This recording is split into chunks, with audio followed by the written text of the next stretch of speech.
Posibleng may sira ang bus na nahulog sa bangin sa Antique base sa investigasyon ng pulisya. Nagluluksa naman ang mga naulila ng 18 nasawi. Ang isa sa kanila nagpamalas pa raw ng kabayanihan. Nasa frontline ng balitang yan, si Elaine Fulgencio.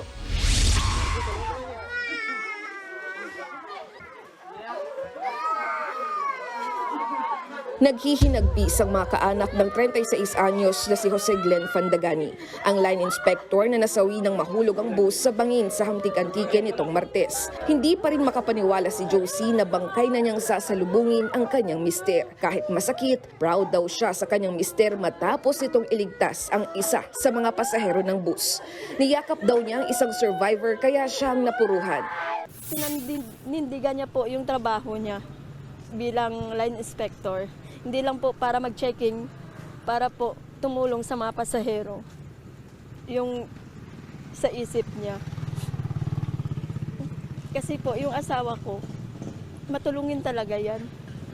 Naulila ni Glenn ang 11 taong gulang at 6 years old na mga anak. Labis naman ang pasasalamat ni Teacher Mika sa bus inspector na nagligtas sa kanya.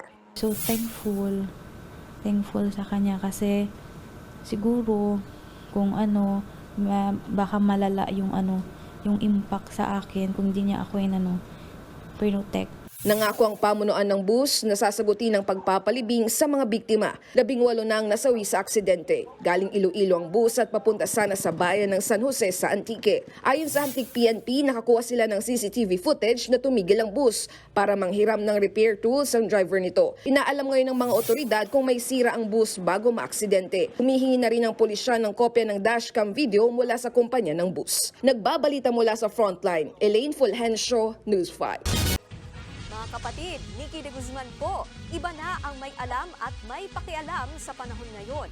Para sa tuloy-tuloy na balitaan sa Frontline kahit weekend, mag-follow at mag-subscribe sa social media pages ng News 5.